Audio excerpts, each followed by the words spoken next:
Hello friends, कल की class में हमने आपकी एक्सरसाइज 3.3 के क्वेश्चन नंबर 2 के 6 नंबर सवाल तक कर लिए थे और आज हम इससे आगे करते हैं।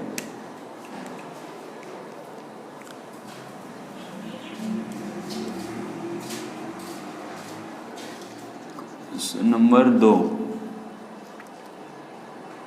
क्वेश्चन नंबर 2 में आपको 7वां सवाल दे रखा है। 3x² माइनस 2√6x और प्लस 2 बराबर 0। तो हम इसके टुकड़े करते हैं कि इन दोनों का गुणनफल तो 6 आना चाहिए और जोड़ने पर यहाँ पर माइनस का 2√6x आना चाहिए। तो इसके टुकड़े हो जाएंगे माइनस के √6x और माइनस का √6x। तो इन दो टुकड़ों का गुणनफल आ जाएगा प्लस का 6x² और जोड़ने पर ये माइनस के 2√6x प्राप्त हो जाएंगे। तो यहाँ से 3x² माइनस √6x और यहाँ पर भी माइनस के √6x और आगे ये प्लस का 2 बराबर 0। अब इन दोनों में कुछ कॉमन नहीं आ रहा, यहाँ पर भी कुछ कॉमन नहीं आ रहा। तो यहाँ पर मैं जो ये x² का गुणांक 3 है उसको यहाँ पर √9 लिख सकता हूँ और यहाँ पर ये जो 2 दे रखा है उसको √4 लिख सकता हूँ। तो यहाँ पर ये लिखने पर तो यहाँ पर √9 x² minus √6x minus √6x और यहाँ पर प्लस √4 बराबर 0। अब यहाँ पर इन दोनों में √3x कॉमन आ रहा है तो यहाँ पर √3x कॉमन लेते हैं। यहाँ पर बचता है √3x और यहाँ पर बचता है माइनस √2। अब इन दोनों में माइनस का √2 कॉमन आ रहा है, सॉरी माइनस का √2 और यहाँ पर बचता है √3x और यहाँ पर बचता है माइनस का √2 बराबर 0। अब इन दोनों में ये फिर से कॉमन आ रहा है तो उसको कॉमन लेके एक जगह लिखते हैं। तो यहाँ पर √3x माइनस √2 और यहाँ पर बच गया √3x और यहाँ पर माइनस का √2 बराबर 0। अब इन दोनों गुणनखंडों को हम अलग अलग करते हैं और 0 के बराबर रखते हैं और वहाँ से x का मान निकालते हैं। तो √3x माइनस √2 बराबर 0 और यहाँ से √3x माइनस √2 बराबर 0। यहाँ से √3x बराबर √2 और यहाँ से x बराबर √2/√3। इसको एक जगह करके लिख देते हैं हम। तो यहाँ से x बराबर √2/3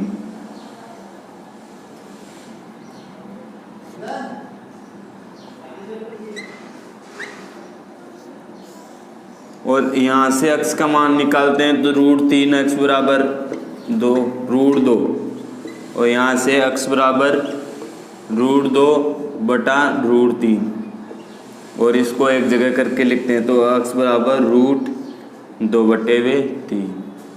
ये इस समीकरण के हल प्राप्त होते हैं।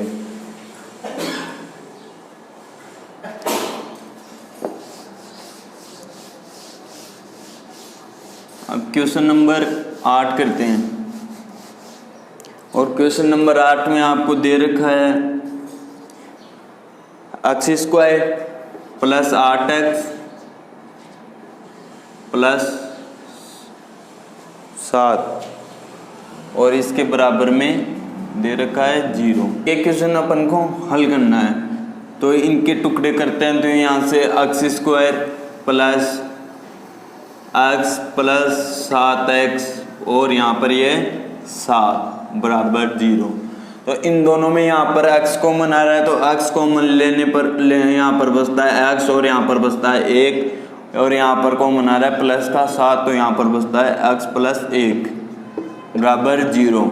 इन दोनों में x प्लस 1 फिर से कॉमन आ रहा है, तो x प्लस 1 और यहाँ से बस यहाँ पर बचता है x और यहाँ पर बचता है प्लस 7 बराबर 0। अब हम इन दोनों गुणनखंडों को अलग अलग करते हैं और 0 के बराबर रखते हैं। तो यहाँ से x प्लस 1 बराबर 0 और यहाँ से x प्लस 7 बराबर 0। तो यहाँ से x का मान प्राप्त होता है x बराबर माइनस का 1 और यहाँ से x का मान प्राप्त होता है x बराबर माइनस का 7। ये इस समीकरण के हल प्राप्त हो जाते हैं। अब हम आपका क्वेश्चन नंबर 9 करते हैं। क्वेश्चन नंबर 9 में आपको दे रखा है x प्लस 3 और नीचे बटे हुए में दे रखा है x प्लस 2 और इसके बराबर में आपको दे रखा है 3x माइनस 7 और इसके अपोन में दे रखा है 2x माइनस 3। ये इस आपके इस क्वेश्चन नंबर 9 में आपकी बुक में मिस प्रिंट दे रखा है, तो उसको सही क्वेश्चन यह होगा, उसको सही कर लेना। अब हम इसको हल करते हैं। तो यहाँ पर इनको वज्र गुणा करते हैं, वज्र गुणा करने पर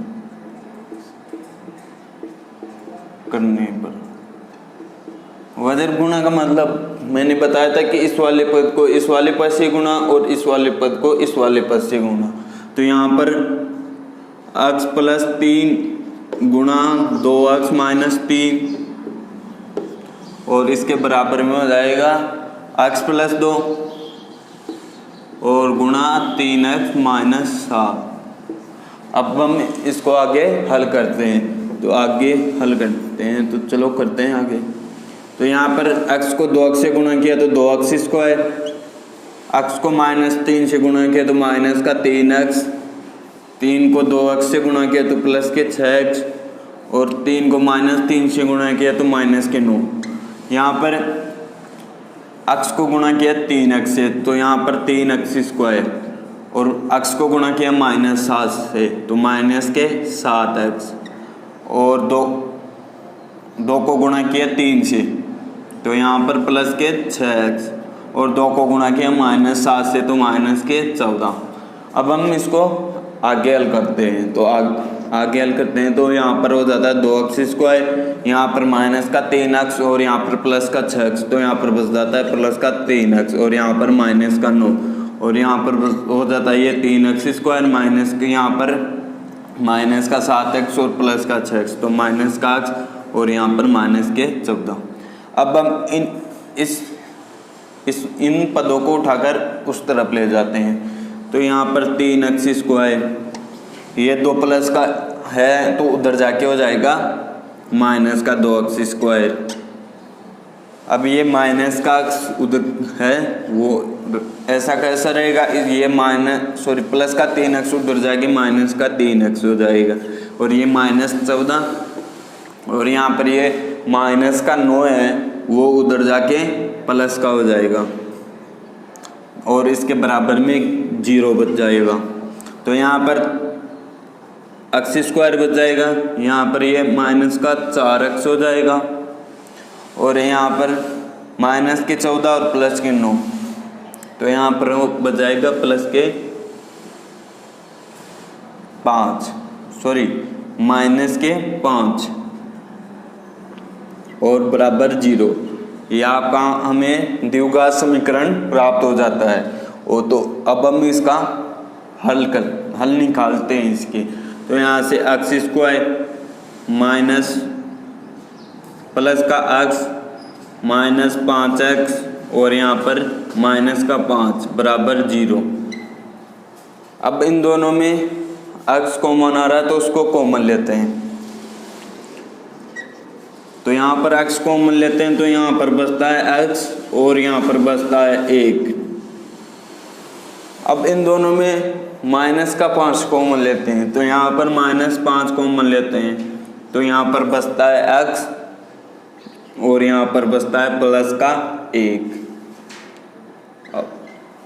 अब आगे हम यहाँ इसको यहाँ हल करते हैं, तो इन दोनों में ये x+1 फिर से कॉमन आ रहा है, तो उसको कॉमन लेके एक जगह लिख देते हैं, तो x+1 और यहाँ पर यहाँ पर बचता है x और यहाँ पर बचता है -5, तो x -5 और इसके बराबर में 0। अब हम इन दोनों गुणनखंडों को अलग अलग करते हैं और 0 के बराबर रखते हैं। x+1 बराबर 0 और यहाँ से x -5 बराबर 0, तो यहाँ से x का मान प्राप्त होता है -1 और यहाँ से x बराबर प्राप्त होता है 5। ये हमें इस समीकरण के हल प्राप्त हो जाते हैं। ये आपका क्वेश्चन नंबर 9 हो गया। अब हम क्वेश्चन नंबर 10 करते हैं।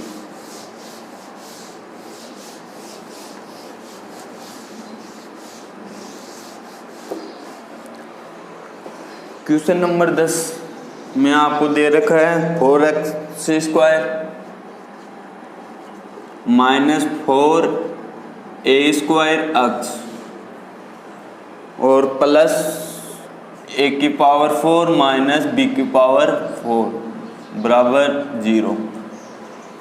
अब हम इसके टुकड़े करने हैं, तो मैं इसको लिख सकता हूँ a² + b² और a² - b², यानी इसके स्थान पर यह लिख सकता हूँ, क्योंकि यहाँ पर ये इन दोनों को जब गुणा करेंगे तो ये वाला पद दोबारा हमारे को प्राप्त हो जाएगा। अब इसके टुकड़े करते हैं, तो यहाँ पर तो 4 के टुकड़े -4x², यहाँ पर -2, ठीक है, यहाँ पर a² - b² और प्लस a² - b², तो यहाँ पर प्लस b², तो यहाँ पर ये b से b कट जाएगा और a² बच जाएगा, ठीक है। तो अपन को यहाँ पर 4 लाना है, 4a²x, तो इसको -2 से गुणा कर देंगे, तो यहाँ पर -2 a² - b²x और फिर से -2 और a² + b²x प्लस इस वाले पद के जगह में ये रखूँगा, तो ये रखने पर तो a² + b² और a² - b² बराबर 0।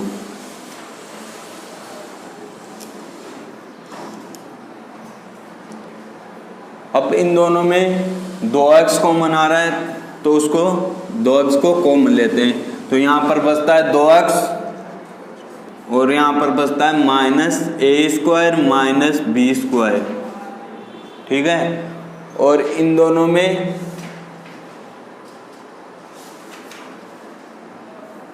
a + b² और यहाँ पर भी a² + b² कॉमन आ रहा है, तो यहाँ पर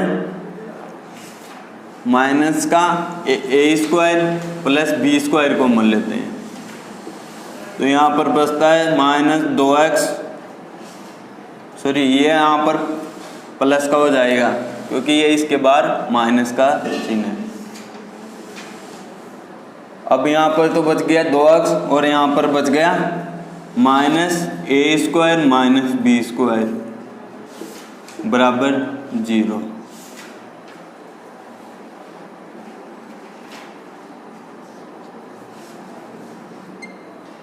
अब इन दोनों में 2x - a² - b² फिर से कॉमन आ रहा है, तो उसको कॉमन लेके एक जगह लिखते हैं, तो 2x - a² - b²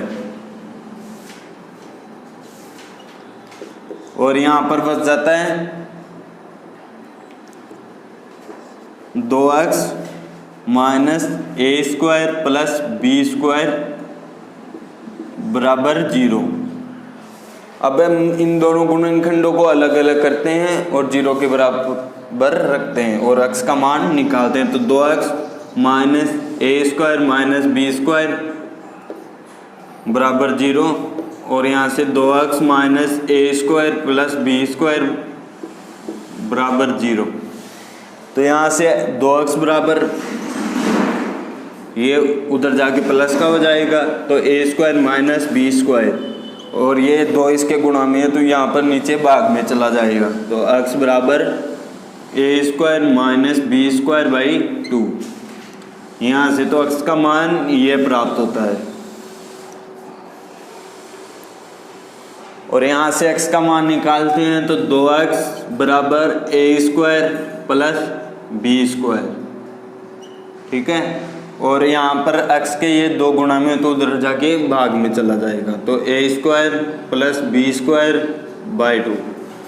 यहाँ से ये इस समीकरण के ये दोनों हल प्राप्त हो जाते हैं। ये आपका क्वेश्चन नंबर 10 हो गया। अब हम क्वेश्चन नंबर 11 करते हैं।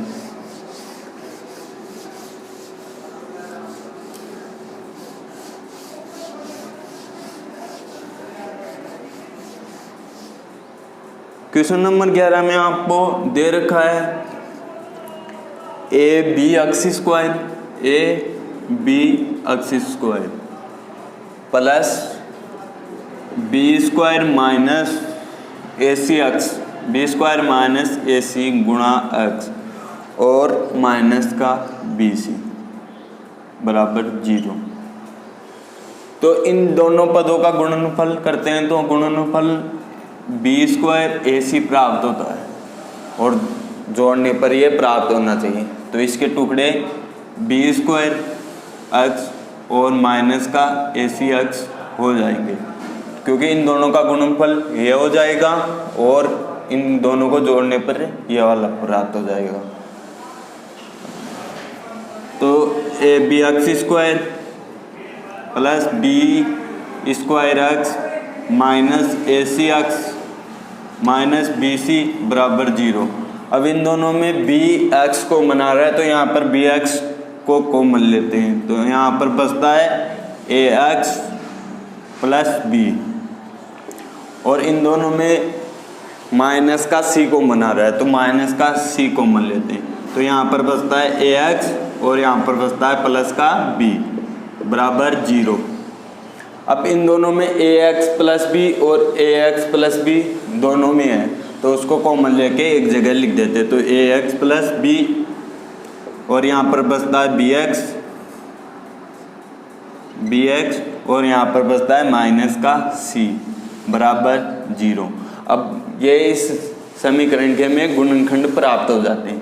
तो इन दोनों गुणनखंडों को अलग अलग करते हैं और 0 के बराबर रखते हैं। तो यहाँ से ax प्लस b बराबर 0 और यहाँ से bx माइनस c बराबर 0। तो यहाँ से x का मान निकालते हैं तो ax बराबर माइनस का b, उधर जाके ये b माइनस का हो जाएगा। तो यहाँ से x बराबर माइनस का b बटे हुए a और यहाँ से x का मान निकालते हैं तो bx बराबर c। यह c इधर माइनस का है तो उधर जाके प्लस का हो जाएगा। यहाँ से x बराबर c बटे हुए b। ये इस समीकरण के हल प्राप्त हो जाते हैं। ये आपकी 103.3 कंप्लीट हो जाती हैं। और अब इससे आगे हम आपका नया टॉपिक है द्विघात समीकरणों को पूर्ण वर्ग बनाने की विधि द्वारा हल। तो हम द्विघात समीकरणों को पूर्ण वर्ग विधि द्वारा हल करना सीखते हैं।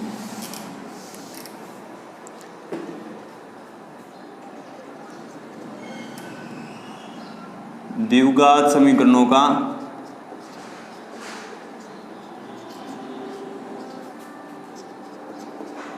पूर्ण वर्ग विधि द्वारा हल।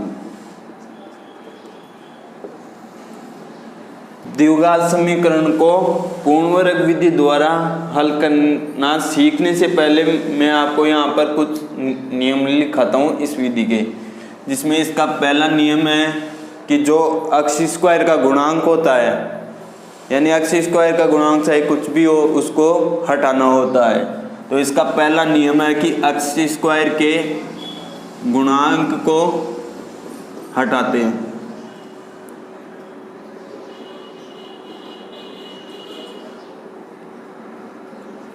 अब अक्ष स्क्वायर के गुणांक को हटाने के बाद अचर और चर पदों को अलग अलग करते हैं। इसका दूसरा नियम है कि चर व अचर पदों को अलग अलग करते हैं।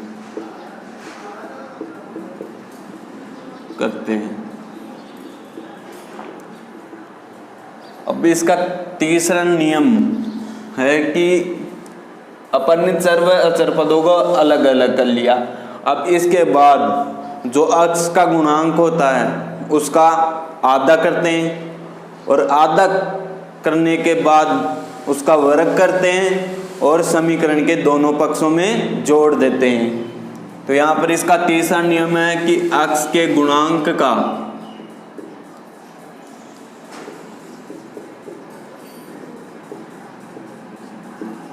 आधा करते हैं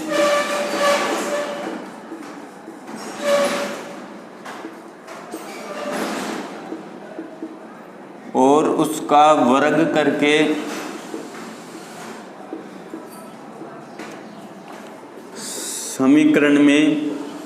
समीकरण के दोनों पक्षों में जोड़ देते हैं।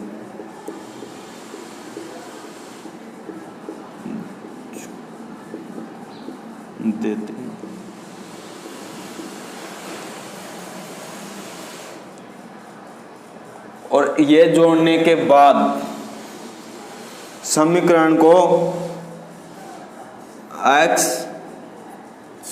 को हम हल करते हैं और वहां से अक्ष के मान निकालते हैं। ये तो हो गए इसके 3 नियम। अब यहाँ पर आपका एक सूत्र चलता है, श्रीधराचार्य सूत्र।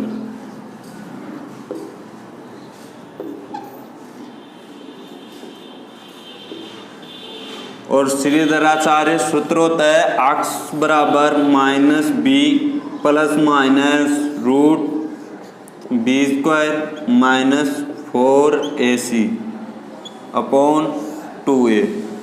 ये आपका श्रीधराचार्य सूत्र हो गया। अब जो ये श्रीधराचार्य सूत्र में b स्क्वायर माइनस 4ac है उसको द्विघात समीकरण का विविक्तकार कहते हैं और इस विविक्तकार को d से प्रदर्शित करते हैं। तो अब हम इस विविक्तकार की सहायता से मूलों की प्रकृति और मूलों की संख्या, मतलब मूलों की प्रकृति, मूलों की संख्या, या मूल समान होंगे या अलग अलग होंगे या मूल काल्पनिक होंगे, ये इसकी सहायता से हल करते हैं।